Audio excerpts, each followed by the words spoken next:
সুকেশী অনন্য গুজে দেই পদ্ম ফুল। BTech Expert Non-Sticky Hair Care Oil.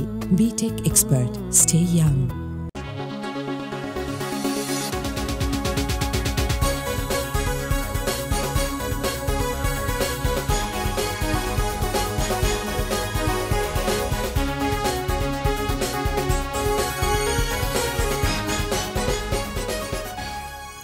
প্রিয় দর্শক, আপনাদের সবাইকে সাদর আমন্ত্রণ জানাচ্ছি বিটেক এক্সপার্ট হেয়ার কেয়ার অয়েল আমি সারিকা। আমার আজকের অতিথি একজন নির্মাতা। তিনি বিজ্ঞাপন এবং নাটক নির্মাণের পরে এখন নির্মাণ করেছে চলচ্চিত্র।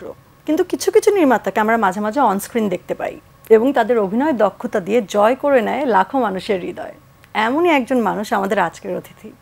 আমি বলছি নির্মাতা এবং অভিনয় শিল্পী শরাফ আহমেদ জীবনের কথা। কেমন আছেন? আমি ভালো আছি। প্রথমে কংগ্রাটস, মুভি রিলিজ হতে যাচ্ছে। তো এই মুভি নিয়ে আমাদেরকে একটু বিস্তারিত জানান। খুব বিস্তারিত আসলে তো বলা যাবে না, মানে বলাটা ঠিক হবে না, তাহলে সবকিছু বলে ফেললে তো আর মানুষ হলে গিয়ে দেখবে না। মানে আমার এই আমরা অবশ্যই চাই দেখুক, কিন্তু আমাদেরকে অ্যাটলিস্ট যতটুকু বলা যায়। হ্যাঁ, আমার এই মুভির জার্নিটা মানে যা হয় আর কি, যারা ক্যামেরার পিছনে কাজ করে বা মানে নাটক হোক, বিজ্ঞাপন হোক, আমার মতো নির্মাতা যারা, সবারই একটা আলটিমেট গোল থাকে যে সিনেমা বানাবে। তো আমারও ওই মানে গতানুগতিক ওই স্বপ্নটাই ছিল যে সিনেমা বানাবো। তারপর একটা অপরচুনিটি আসলো। অপরচুনিটিটা আসছে এইভাবে যে আমি এটা অনুদান পাইছিলাম কিছু টাকা। আচ্ছা। সো এইটা আমাকে এক ধরনের ইন্সপায়ার করছে আর কি। তো তারপরে সহ প্রযোজক নিয়ে আমরা একটু মোটামুটি বড় পরিসরেই আমরা তারপরে সিনেমার কাজটা শুরু করি। এটা 2021-22 অনুদান আমি পাইছিলাম। তারপরে 23-এ আমি শ্যুট করি। বাকি সময় পোস্ট প্রোডাকশনের কাজ অনেক আগেই শেষ হয়ে গেছিলো। নানান সিচুয়েশনের কারণে আমার একটু রিলিজ দিতে দেরি হইল। তো এইবার মনে হয়েছে যে না, ঈদে রিলিজ হচ্ছে। হ্যাঁ, ঈদে রিলিজ হচ্ছে। রাইট। আচ্ছা, তো এই জার্নিটা আসলে শুরু হলো কিভাবে সেটা তো একটু শুনলামই যে অনুদান থেকে শুরু, কিন্তু তারপরে গল্প লেখা এবং প্রস্তুতি এবং শুটিং এর টাইমগুলো কোথায় কি হয়েছে সেটাও একটু জানতে চাই। রাইট। হ্যাঁ, এই গল্পটা যেটা হয়েছিল যে আমার কাছে একটা গল্প মাথায় আসলো। তো এইটা আসলে আমি প্ল্যান করছিলাম ওটিটির জন্য করব, কিন্তু তারপরে দেখলাম যে না, এটার পরিসরটা একটু বড়। চিন্তা করছিলাম যে কিভাবে ফাইন্যান্সারদের ইনভলভ করা যায়। এর মধ্যে এই অনুদানটা পাওয়ার পরে আমি বললামই তো যে আমার জন্য একটু এটা একটা সাপোর্ট ছিল। দেন আমি কোলাবোরেশন করে আমি স্টার্ট করলাম। শুটিংগুলো তো হয়েছে ঢাকাতেই, মোস্ট অফ দ্য শুটিং ঢাকাতেই। তারপরে আমি কিছু শুটিং করছি মানিকগঞ্জ, কিছু করেছি এটা গাজীপুর জৈনা নামক একটা জায়গা আছে। এটা মোস্ট অফ দ্য শুটিং, এটা আসলে ঢাকার গল্প, আমাদের নিজেদের গল্প আর কি। সো ঢাকাতেই শুটিং। তো গল্পটা কি আমাদেরকে কিছুটা ধারণা দেওয়া যায় কিনা? এইটা হ্যাঁ, মানে ভুলভালও হইতে পারে আর কি। মানে সিনেমার গল্প আসলে মুখে বোঝানো না, সিনেমা তো আসলে একটা ভিজুয়াল ওয়ার্ক। সো এটা দেখেই আসলে। আচ্ছা, সিনেমার নামটা এখনো পর্যন্ত আমরা আসলে শুনিনি। সিনেমার নাম? হ্যাঁ, সিনেমার নাম হচ্ছে চক্কর 302। আচ্ছা, চক্কর 302। এইটা মূল গল্পটা আমারই, স্ক্রিপ্ট করছেন আমারই একজন অ্যাসোসিয়েট আছেন, ওর নাম হচ্ছে Nahid Hasnat. He is a very good writer, ভালো ডিরেক্টরও সে। তবে আমি তাকে প্রেফার করি যে রাইটার হিসাবে, খুব পড়ুয়া ছেলে। তো ওর লেখা আর কি, এবং এইটাই তার মানে প্রথম সিনেমা। আমারও যেরকম প্রথম সিনেমা, ওরও এটা প্রথম কাজ। গল্পটা কিভাবে বলি, একটু হাইপোথেটিক্যালি বলি তাহলে, যাতে পুরোপুরি না, আমি চাই না পুরোপুরি মানুষে বুঝুক। একটু এটা একটা রহস্যের গল্প, মার্ডার মিস্ট্রি কাইন্ড অফ। তো এই জায়গাটায় আমি একটু যদি বলি যে ক্যারেক্টার ধরে বলি, যে আমার ক্যারেক্টার নাম হচ্ছে মইনুল, যেটা আসলে ক্যারেক্টার পোর্ট্রে করছেন হচ্ছে মোশাররফ করিম। তো একটা খুন হয়, খুনটাকে ধরেই গল্পটা যায়।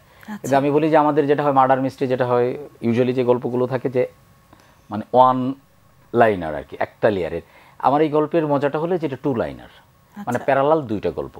যে মার্ডার মিস্ট্রি যে এই জিনিসটাকে একটা ফোল্ডিং জিনিসকে আনফোল্ড করতে করতে আমরা যাই, কিন্তু চারপাশ দিয়ে আমরা অনেকগুলো চরিত্র পাই। এই চরিত্রগুলোর জীবনের হতাশার গল্প, স্বপ্নের গল্প, চাওয়া পাওয়ার গল্প, প্রতারণার গল্প, নানান ধরনের গল্পগুলো পাই আর কি আমরা এগোতে এগোতে সামনের দিকে যেতে।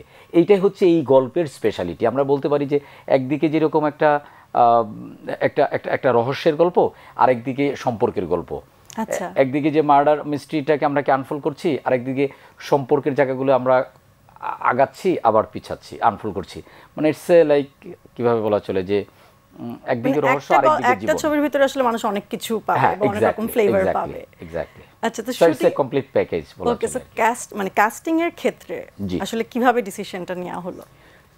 কাস্টিং এর ক্ষেত্রে আমি একটু বায়াসড হইছি। ভাই তো he is an excellent outstanding মানে অ্যাক্টর, এটা নিয়ে তো বলার কিছু নেই। এটা বলার কিছু নাই আমাদের, তোমারও কাজ হইছে আমারও কাজ হইছে নানাভাবে, সো এটাই না। আমার প্ল্যান ছিল যে আমি আমার প্রথম সিনেমা আমি মোশাররফ ভাইকে নিয়ে করব, এবং একসময় আমি বলছিলাম যে আমি প্রথম সিনেমা করব তোমাকে নিয়ে। সো গল্পটা যখন আমি এটা পেয়ে গেছি তখন আমি প্রথম তাকেই আসলে প্রপোজ করি যে আমি কিন্তু এটা নিয়ে প্ল্যান করছি। তখন আমি অনুদানের জন্য জমা দিইনি, অনুদানের জন্য জমা দেওয়াটাও সাডেনলি হয়েছে, আমি জানতামই না যে এই প্রসেসে করা যায় আর কি। মোশাররফ ভাই ছিল, আর বাকি যারা কাস্ট অনেকেই অনেক মানে অনেক ভালো ভালো অ্যাক্টররা এখানে আছেন। রনক ভাই আছেন, রনক হাসান, ইন্তেখাব দিনার, সুমন আনোয়ার, যদি উনি ডিরেক্টর বেসিক্যালি। শাশ্বত নামে একটা ছেলে আছে আমাদের নতুন ইয়াংস্টার, শাশ্বত। তার মেয়েদের মধ্যে আছেন তারিন আপা, মৌসুমী নাগ, তারপরে নিকিতা নন্দিনী শিমু, সারা আলম, তারপরে মুন নামে একজন আছেন ফিল্মের অ্যাক্ট্রেস, আর 3টা ইয়াংস্টার, একজনের নাম হচ্ছে আরিয়ান, আর একটা হচ্ছে শান, আর একটা হচ্ছে বুশরা। এই মূলত আর কি আমাদের কাস্ট লিস্ট। সো আমি আসলে কাস্টিংয়ের ক্ষেত্রে আমার যেটা ইচ্ছা ছিল যে মোশাররফ ভাই তো ছিলেনই, বাকিগুলো ছিল যে আমার ক্যারেক্টার কাকে চায় আর কি। সেইটা যদি আমার মনে হতো যে সেটা মানে আমাদের বলে না যে হয়তো প্রশ্ন জাগে, এই সবাই তো নাটকের লোকজন, এটা কি নাটক নাকি? সিনেমার মধ্যে সিনেমা নাটক আসলে ইটস এ ফরম্যাটগত পার্থক্য। তুমি ইন্টেলেকচুয়ালি করতে অ্যাক্টিং এর জায়গা তো তোমাকে অ্যাক্টরই লাগবে। সো আমার কাছে মনে হয়েছে যে আমি ওনাদেরকে আমি কাস্ট করলে আমার কাজটাই হয় ঠিকঠাক হবে, এবং আমি আমার কাজটা আমার মনে হয় যে মানে আমি যদি বলি যে প্রতিটা মানুষেরই তো কিছু স্পেশালিটি থাকে, কিছু স্ট্রেংথ থাকে, উইকনেস থাকে। আমার কাছে মনে হয় যে আমার অ্যাক্টিংটা আমি মনে হয় যে ভালোভাবে আমি একটু বুঝি আর কি। সো এটা আমি ধরে নিতে পারি যে আমার এটা স্ট্রেংথ। তো ওই জায়গা থেকে আমার কাস্টিং খুব ভালো, এবং কাস্টিং আমাকে আমার সাথে বিট্রে করে নাই, ঠকায় নাই। এই সিনেমাতে কি আমরা আপনাকে অভিনেতা হিসেবেও পাচ্ছি? একদমই না, একটা পাসিং শটও নাই। সেটার পেছনে কারণটা কি, যে একটু কঠিন হয়ে যায় দুটো কাজ একসাথে হ্যান্ডেল করা? না, এই দুটো কাজও আমি একসাথে অনেক কাজই করছি, কিন্তু এটা আমি ইচ্ছা করেই চাই নাই আর কি, যে না থাক, এটা না করি আর কি, ইচ্ছা করি আর কি। আচ্ছা, যেহেতু বললেন যে অভিনয়টা একটু ভালো বোঝেন, সেটার কিছুটা কারণ কি আসলে নিজেরও অভিনয় করা হয় সেটা কি, নাকি ভালো অভিনয় বোঝার কারণে অভিনয় করা হয়, কোনটা? যেহেতু আমার শুরুটা যেভাবে হয়েছে তোমরা তো জানোই, ছবি আলে মুস্তাফা সরোয়ার ফারুকের সাথে। সো আমি যখন এডি হিসেবে কাজ করছিলাম তখনও তোমার একটা কাজ হয়েছিল, এটা জিপি মনে হয় বিজ্ঞাপন ছিল এটা। সো এটা অনেক আগের কথা বলতেছি আমি।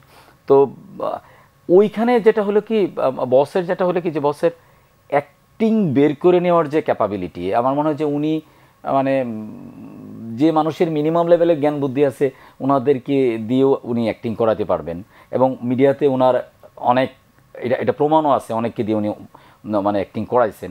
সো ওই জায়গা থেকে এই জিনিসটা আমি ওইখান থেকেই শিখা আর কি, যে অ্যাক্টিংটা। সো আমার ভালো লাগতো। আর আমি যেটা করি কি, আমি যেহেতু ম্যাক্সিমাম সময়ই আসলে মানে আমাকে বাই প্রফেশন বলা হচ্ছে না, আমি বিজ্ঞাপনই বানাই।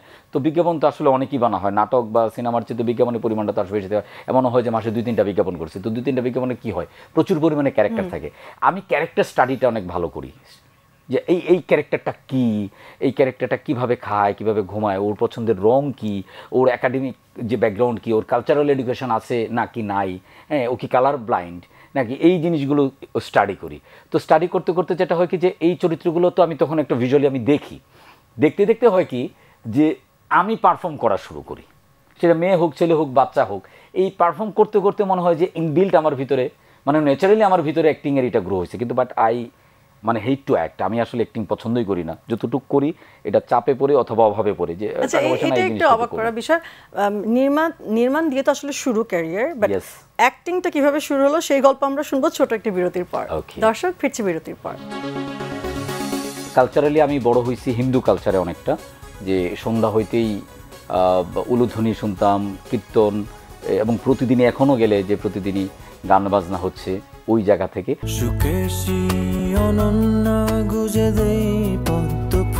BTech Expert Non-Sticky Hair Care Oil. BTech Expert. Stay young. দর্শক, ফিরে এলাম বিরতির পর। আপনাদের সবাইকে আবারও স্বাগত জানাচ্ছি BTech Expert Hair Care Oil আমার আমিতে। কথা হচ্ছিল শারফ আহমেদ জীবনের সাথে। যাওয়ার আগে বলেছিলাম যে নির্মাণ নিয়ে তো আসলে অনেকক্ষণ শুনলাম, এবার একটু অভিনয় যেই ব্যাপারটা, এই জার্নিটা কিভাবে শুরু হলো এবং কবে শুরু হলো? অভিনয় যেটা হয়েছে কি, যে মানে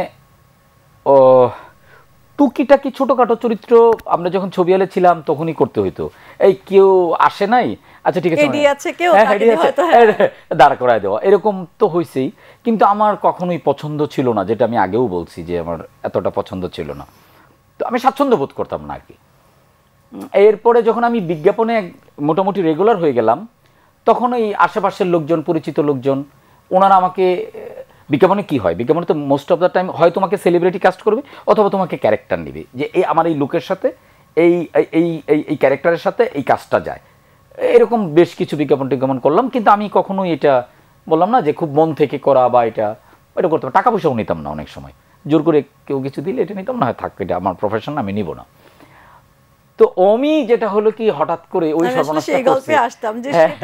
হ্যাঁ, অমি আসলে হঠাৎ করে একদিন বলল, মেসেঞ্জারে চিটিং হচ্ছে, তো ঠিক আছে এরকম একটা কাজ করবে, ওকে ফাইন।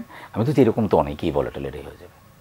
তো স্ক্রিপ্টটি লিখে শুটিংয়ের ডেট ফেলে আমাকে বললো জুমরে লাগবে। তো একদিন রাতে আমাদের দীর্ঘক্ষণ কথা হলো কস্টিউম নিয়ে, ক্যারেক্টার নিয়ে। এমন ক্যারেক্টারটা সামহাও আমার ভাল লাগছে এই অর্থে যেটা ইটস নট রেগুলার ক্যারেক্টার, এটা একটু উইয়ার্ড টাইপের পারসন, একটু মানে প্রচুর পরিমাণে কথা বলে, হিপনোটাইজ করার মতোই করে। ওই ক্যারেক্টার নাম হচ্ছে বোরহান, যেটা ব্যাচেলর পয়েন্টে যেই চরিত্র দিয়ে আসলে মানুষের কাছে সেরকম লেভেলের পপুলার ক্যারেক্টার। তো এই যে জার্নিটা শুরু হওয়ার পরে আর থামাথামি নাই আর কি, মানে চলছি ব্যাক টু ব্যাক অমির সাথে। তো প্রথম দিনে শুটিংয়ের খুব আমার একটা মজার এক্সপিরিয়েন্স আছে। আচ্ছা, এইটা হচ্ছে যে যেহেতু আমি অন্য সময় যেটা কাজ করছি ক্যামেরার সামনে, যে বিজ্ঞাপনে কাজ করলে তো দু একটা শর্ট টট হইলো শেষ, কিন্তু ওদের এখানে গিয়ে দেখলাম ওরা লম্বা সময় শুটিং করে, মানে সকাল থেকে শুরু করে একদম রাত 11টা পর্যন্ত। এখন ক্যামেরার পিছনে থাকলে যেটা হয় কি, যে ক্যামেরার পিছনে থাকলে আমার 50 জন 60 জন মানুষ থাকে, বিজ্ঞাপনের বহরটা তো এমনি একটু বড় হয়। সো নাটক যখন করছি আমরা তখনও তো মোটামুটি ভালো একটা সেট আপ ছিল, তো একটা রিল্যাক্সের টাইম থাকে, অন্য তো টেনশনটা থাকে না যে গল্পটা নিয়ে কাজ করা। কিন্তু একটা চরিত্রের মধ্যে সারাদিন বসবাস করা, এইটা আমার জন্য ছিল খুবই নিউ এক্সপিরিয়েন্স। এবং ওরা যেটা হয় কি, যে পলাশ, শিমুল, মিশু, মার্জুক ভাই, চাষি ভাই, ওরা তো লম্বা সময় ধরে ব্যাচেলর পয়েন্ট করতেছে, ওরা তো টিউন্ড। ইভেন দ্যাট আমি ব্যাচেলর পয়েন্টকে আমি দেখিও নাই, ফেসবুকে যে ক্লিপিংস আসতো আমি ওগুলোই শুধু দেখতাম। তো ওরা তো এক্সপার্ট, তো ওই ইম্প্রোভাইজেশনের কাজে আমি বলে দিত, ওরা মনে রাখতে পারতো, আমি মনে রাখতে পারতাম না, তো যাইতাম আর এনজি হইতো। তো সারাদিনে মনে হয় ওদের রেশিওর 60% কাজও হয়নি। তো শুটটুট শেষ হলে আমার প্যাকআপ হলো, আমি অমিকে ডেকে এনে বললাম যে ভাই ক্ষমা, আমার পক্ষে আর সম্ভব না, ইট it's a very tough job, তুমি ভাই আমাকে ছেড়ে দাও, একদিনে তোমার একটু লস হবে, ভাই ব্রাদার হিসেবে হোক, তুমি অন্য কাউকে নিয়ে নাও। তো আমি বললো যে ভাই আপনি কোনো চিন্তাই করেন না, আপনি ইউ ডিড ফ্যান্টাস্টিক, আপনি কোনো চিন্তাই করেন না, অসাধারণ আপনি করছেন, আপনি যান ঘুমান, কালকে আসেন সব ঠিক হয়ে যাবে। তো একবার ভাবি যে মিথ্যা, আর একবার ভাবি যে সত্যি, হইতেও পারে ভালো করছি। তো যাই হোক, একদিন ওর কথা মতো বিশ্বাস করে, কারণ ও ডিপেন্ডেবল, ওরকে ডিপেন্ড করা যায় যে director, he is a very কুল। আমি যেরকম হাইপার হয়ে যাই ডিরেকশন দিতে, ও ওইটা না, ও এনজি হচ্ছে। আমি তো 2-3 বার কেউ এনজি দিলে বলে আহা পারতেছেন না, আসছেন কেন, এরকমও বাজে কথা বলে ফেলি। ও খুব কাম অ্যান্ড কোয়েট, ঠিক আছে খুব ভালো হচ্ছে ভাই, আবার করেন এরকম। তো পরের দিন শুটিংয়ে গেলাম, একটু ডেভেলপ হয়েছে, এইভাবে আমাদের জার্নিটা শুরু। তো এরপরে যখন আসলে কিছুটা আমি বলতে পারি যে জীবন কিছুটা পাল্টে গেছে নিশ্চয়ই সেটার পরে, মানে দর্শকের সাথে যেই ইন্টারঅ্যাকশন, হ্যাঁ সেইটা আসলে কতটুকু উপভোগ করেছেন? এটা খুবই ইন্টারেস্টিং যে এখন লোকজনের চিনে, ডাকে, চরিত্র ধরে ডাকে, নাম ধরে ডাকে। এটা তো ক্যামেরার পিছনে থাকতে তো আমরা যে পরিসরে কাজ করি, বিজ্ঞাপনে, নাটকে কাজ করলেও কিছুটা পরিচিতি আসে, হয়তো অমিদের মতো, সরোয়ার ফারুকের মতো এরকম এত ম্যাসিভলি পপুলার না হইলেও মোটামুটি তো মানুষের চিনে, নামের সাথে কানেকশন তৈরি হয়। কিন্তু বিজ্ঞাপনে তো এটার কোনো সুযোগই নেই, কারণ আমি 2010 থেকে 25 পর্যন্ত বিজ্ঞাপনই করে আসছি, তো এটা সুযোগই নেই। এই জায়গা থেকে আমার একটা ডিফারেন্ট লাইফ, যে ক্যামেরার পিছনের এবং ক্যামেরার সামনে, আর আমি এনজয়িং, দ্যাটস ভালো। দর্শকরা এসে যখন তাদের ভালোবাসা এক্সপ্রেস করে, হ্যাঁ ভালোবাসা এক্সপ্রেস, এবং খুব এটা যে চেনা নাই জানা নাই, এবং স্ক্রিনে দেখে তো খুব কাছাকাছি স্ক্রিনে দেখে, যেমন মোবাইল হাতে না দেখে তো মনে মানুষের পরিচিত মনে হয় না। যেমন কালকেও একজনের সাথে কথা হচ্ছে, হাই হ্যালো ভাইয়া কেমন আছেন, আমি হঠাৎ করে বোকার মতো প্রশ্ন করছি, আচ্ছা আমি কি আপনাকে চিনি? না আপনাকে স্ক্রিনে দেখি। তো পরে আমার মনে হলো যে ওহ, স্ক্রিনে তো খুব কাছে থেকে দেখে, মনে হয় যে এক ধরনের ইন্টারাকশন হচ্ছে। এইটাই যে এই যে রিফ্লেক্টটা, এই যে ইন্টারাকশনটা মানুষের সাথে, এইটা খুবই মজাদার। আর কিছু প্রিভিলেজ পাওয়া যায়, যে তুমি কোথাও একটা গেলো, ঠিক আছে এটা তুমিও পাও, সেলিব্রিটি, এটা তো বুঝি। তো I am not like that, কিন্তু মজাদার, ইন্টারেস্টিং। আচ্ছা, আমরা তো নির্মাতা এবং অভিনেতা জীবনের গল্প শুনলাম, কিন্তু একদম ছোটবেলায় যদি চলে যাই, ছোটবেলাটা কোথায় কেটেছে এবং কিভাবে কেটেছে? ছোটবেলাটা ময়মনসিংহে গ্রামে, তো অদ্ভুত সুন্দর গ্রাম, অদ্ভুত সুন্দর জায়গা। এবং আমাদের গ্রামের সবচেয়ে স্পেশালিটি হলো যে আমাদের গ্রামটা হচ্ছে হিন্দু অধ্যুষিত আর কি, যে আমরা মুসলিম সংখ্যালঘু। সো কালচারালি আমি বড় হয়েছি হিন্দু কালচারে অনেকটা, যে সন্ধ্যা হইতেই উলুধ্বনি শুনতাম, কীর্তন, এবং প্রতিদিনই এখনও গেলে যে প্রতিদিনই গান বাজনা হচ্ছে ওই জায়গা থেকে। এইটাই মনে হয় যে আমাকে শারাফ আহমেদ জীবন তৈরি করতে আমাকে মনে হয় সহায়তা করছে। সো এটা ওইখানে কাটছে। স্কুল ওই গ্রামে আমাদের নিজেদের স্কুল ছিল, আর তারপরে আমি ময়মনসিংহ ইন্টারমিডিয়েট, তারপরে ঢাকা ইউনিভার্সিটি ভর্তি হলাম, দেন ড্রপড আউট, এরপরে ফারুকির ইনস্টিটিউশনে। বাহ, আচ্ছা পরিবার নিয়ে আমরা এখনো শুনিনি, পরিবার নিয়ে শুনবো কিন্তু ছোট একটি বিরতির পর। দর্শক ফিরছে বিরতির পর। আমি স্বপ্ন আসলে দেখি না, মানে দেখার দরকার নাই তো, আমি ভালোই তো আছি, তাই না? মানুষের লাইফ তো ইচ্ছে, মানে মানুষ জন্মের পরে যেটা অবধারিত সত্য সেটা হলে তোমাকে চলে যেতে হবে। সো এটা আমার মাথায় রাখি আর কি। দর্শক ফিরে এলাম বিরতির পর, আপনাদের সবাইকে আবার স্বাগত জানাচ্ছি বিটেক এক্সপার্ট হেয়ার কেয়ার আমার আমিতে। যাওয়ার আগে আমরা বলেছিলাম যে ফ্যামিলি নিয়ে একটু কিছু শুনতে চাই। আমার ঢাকার ফ্যামিলিতে আমার বউ বা ছেলে মেয়ে, আর আমার গ্রামের যে আমার ভাই একজন আছেন, ও আমার এক ভাই কৃষক, আমার বড় ভাই, আর আমার ছোট ভাই ও মিডিয়াতে, ও সিনেমাটোগ্রাফার হিসেবে কাজ করে। আর আমার এক বোন, সে বিবাহিত। আমার মা আছেন, বাবা মারা গেছেন 2000 সালে। সো আমরা বলতে পারি যে আমাদের যৌথ ফ্যামিলি, এবং খুবই মানে কি বলবো এটাকে, ভালো আর কি, ঠিকঠাক। আমার মেয়ে প্রায় বড় হয়ে গেছে, অনেক বড় হয়ে গেছে। ও 8-এ পড়ে, আমাকে দেখে হয়তো মনে হয় না, ও আমার চেয়ে লম্বা হয়ে গেছে। আর আমার ছেলে ক্লাস 4-এ পড়ে। আমার লাইফের মনে হয় যে এখন আমার যেটা হয়েছে যে আমার ছেলের সাথে আমার সবচেয়ে বেশি সময় কাটাতে আমার পছন্দ হয়, কারণ ওর সাথে আমার ইন্টারাকশনটা খুব ভালো হয়, মানে খুবই ভালো হয়। মানে ও কাদের অ্যাপ্রিসিয়েট করে, ও মানে কোনো কিছু দেখাইলে বা আসলে, যেমন আমার প্রথম টিজার পোস্টারটা যখন বানাই চক্করে, তখন ওকে দেখাইছি, তো বলছি বাবু ওয়াও অনেক ভালো, ঠিক আছে। তারপরে আমি যখন পরে ক্যারেক্টার লুক মোশাররফ ভাই এটা সার্চি, ওটা বলছি বাবা ঠিক আছে, but it's very average. English হ্যাঁ, ওর ওপিনিয়ন নিলে এটা হয়। যেমন ও কোনো সিনেমা দেখলে বলে ফেলে যে প্লট টুইস্ট ভালো না। যেমন এই যে স্কুইড গেম যেটা 2 যেটা আসলো, এটা সে পুরোটাই দেখলো, দেখার পরে বলেছে অনেক বেশি ভায়োলেন্স, আর না আগেরটাই ভালো ছিল। সো ও মানে এই হচ্ছে এটা। আর ওরা দুইজনেই গান বাজনা লাইক এইসব জিনিস একটু মেয়ে কি বলে পছন্দ করে। মেয়ে এখন একটু মানে একটু বড় হচ্ছে, তো ওর নিজস্ব চিন্তা ভাবনা তৈরি হচ্ছে। সো ও অনেক জিনিসই এই করে, একটু পয়েন্ট করে আর কি, এটা কেন করছো, এটা এরকম আর কি। তার নিজের এখন একটা সোশ্যাল সার্কেল আছে, সবকিছু আছে, হঠাৎ করে হ্যাঁ কোথাও গেলে, যেমন ওকে নিয়ে কোথাও গেলে, যেমন আমাকে বাধ্যতামূলক মাস্ক পরে যেতে হয়, ক্যাপ পরে যেতে হয়, ও এটা চায় না। এই পাবলিক ইন্টারাকশন ও পছন্দ করে না আর কি, ও সারাক্ষণ মাস্ক পরে থাকে, প্রাইভেট লাইফ ও এইটা খুবই মেনটেন করে। ছেলে আবার খুব এনজয় করে। যেমন একবার একটা রেস্টুরেন্টে গেলাম, তো রেস্টুরেন্টের ওনার সামহাও শুনছে, তারপরে আমাদের কাছ থেকে বিল রাখবে না, তো ছেলে বের হওয়ার সময় বলে এটা, তাহলে তো আমরা কিছু খাবার নিয়ে যেতে পারতাম, ঠিক আছে। তো এরকম আর কি, ওরা এনজয় করে জিনিসটা। বা আর ভাবি কি বলে? সেও মিডিয়ার মানুষ, তো so it's a very usual, ঠিকঠাক, স্বাভাবিক। হ্যাঁ, এটা হইতেই পারে, এটা নিয়ে কোনো বদারশন নেই। আচ্ছা, এবার ব্যক্তি জীবনকে যদি একটু জিজ্ঞেস করি যে জীবনে কোনো আক্ষেপ রয়ে গেছে কিনা? আক্ষেপ ওই অর্থে আমি করি না, মানে আক্ষেপ করলে তো অনেক কিছুই নিয়ে করা যায় আর কি, ওইটা করি না। তো মাঝে মাঝে আর কি ধরো কিছু বিষয় নিয়ে মন খারাপ লাগে, এটা আমার জন্য না, এটা অন্যদের জন্য। মানে আমি উদাহরণ হিসেবে আমি কিভাবে বলবো এটা, যে আজকে আমি নিকেতন আমার অফিস থেকে আমি আরেকটা স্টুডিওতে যাব, তো রিক্সায় যাচ্ছি, এমনিতে আমার পার্সোনাল ভেহিকেল আছে, ওইটাই ব্যবহার করি। তো তাড়াহুড়াও ছিল, আর কাছেই তো এটা, তো রিক্সা ডাক দিয়েছি, তখন আসছে বয়স্ক রিক্সাওয়ালা।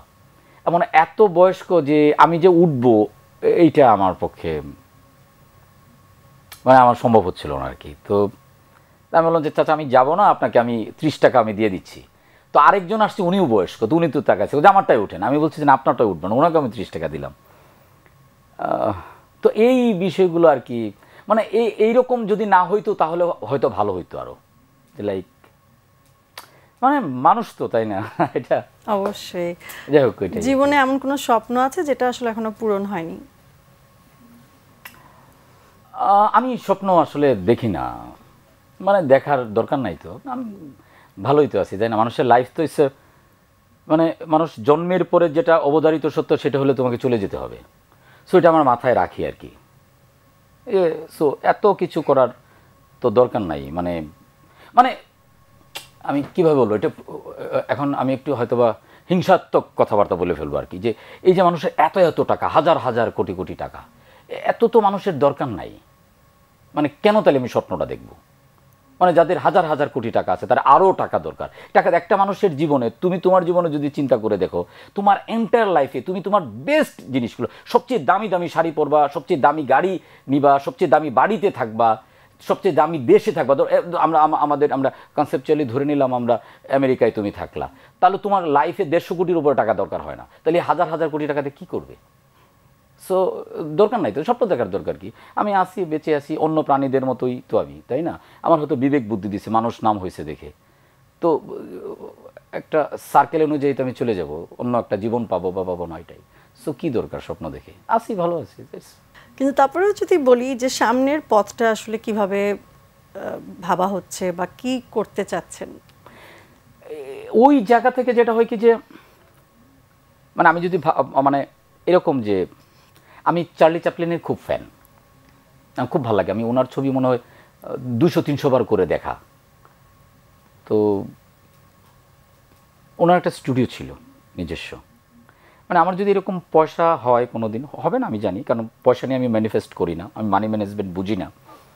তো আমি এরকম একটা স্টুডিও দিতে চাই, একটা জায়গা যেখানে লোকজন কাজ করবে, হয়তো আমার কবরটা এখানে থাকবে, এরকম একটা জায়গা। সেটা মানে আমরা যেরকম বলি যে ধরো রামুজি ফিল্ম সিটি, আমি যদিও আমার যাওয়া হয় নাই, কিন্তু ছবি টবিতে দেখছি, এরকম একটা ফিল্ম সিটির মধ্যে যদি কিছু থাকতো, করতে পারতাম। মানে আমার পয়সা হলে হয়তো আমি ওই দিকেই ইনভেস্ট করবো। চমৎকার, আপনাকে অনেক অনেক ধন্যবাদ আমাদেরকে সময় দেওয়ার জন্য। যাবার আগে একটা উপহার আছে আমাদের স্পন্সর বিটেকের পক্ষ থেকে। এটা কি ঈদের জন্য? ওকে, থ্যাংক ইউ। জীবন ভাই এবং তার চলচ্চিত্রের জন্য অনেক অনেক শুভকামনা দিয়ে আজকে এখানেই বিদায় নিচ্ছি। সবাই ভালো থাকবেন।